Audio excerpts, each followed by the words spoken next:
restrictions has drawn bipartisan backlash.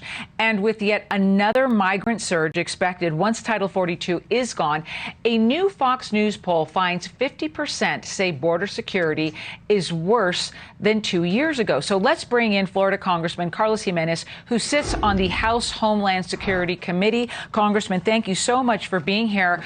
First, I'd like to know your concerns that you have here, but also your reaction to the ramping up of expulsions by this administration.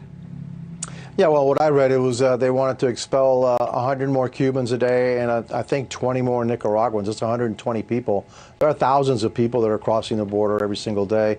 Again, never listen to what the Biden administration tells you they're going to do. Watch what they're doing. That's a drop in the bucket, even if they do. Look, what they need to do is they need to reinstate the Remain in Mexico policy. That's the policy that was working. That's the policy that will disincentivize people from coming, over into the United States. And so, until we do that, we're going to continue to see this rush of migrants coming over the border, and our agents are going to continue to be overwhelmed.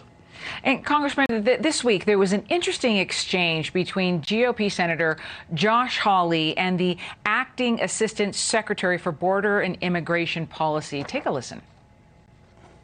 Wait, what would you call what's happening at the border? Is it a crisis? I believe we're facing significant challenges at the border, sir. Challenges. Is it a problem? I think there are parts of the border where we have seen particularly problematic flows. Problematic flows, parts of the border, but it's not a crisis. It is a challenge, sir. Okay.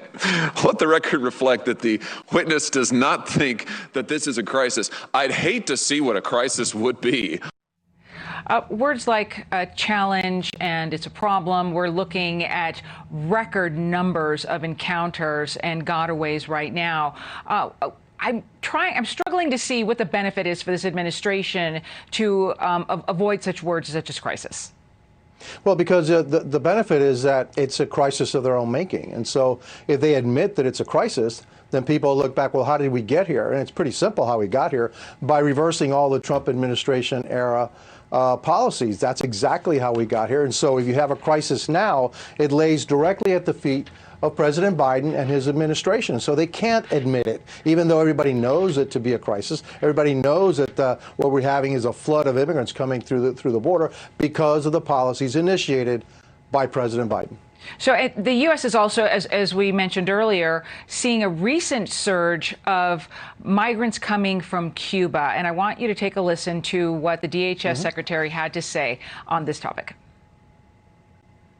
We are seeing now an increasing number of individuals from countries of origin to which we have difficulty removing them. For example, Cuba, Venezuela, Nicaragua. We are seeing more than 1,200 Cubans each day because of the oppression of the authoritarian regime in Cuba. And I believe that there are members of the United States Senate that would not endorse our removal of Cubans back to Cuba.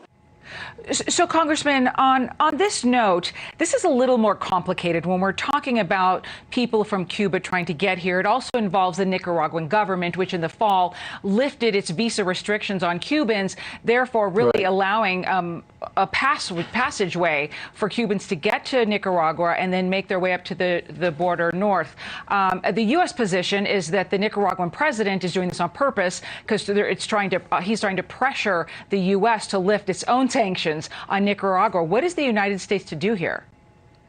Well, look, I think we need to enforce our border laws, and we need to have a secure southern border. And the only reason that this is happening again is because of the lifting and the changing of Trump-era policies. You know, the people aren't dumb. When President Biden says that he wanted an open border, it's an open border. Now, the Cubans, they used to come across or try to get across in in rafts and boats, etc. A lot of them coming into the Keys, the area that I represent. Now they're figuring out it's a lot easier just to grab a plane, go to Nicaragua, and then just basically walk across the border instead of having to float across, which makes it a much more perilous journey.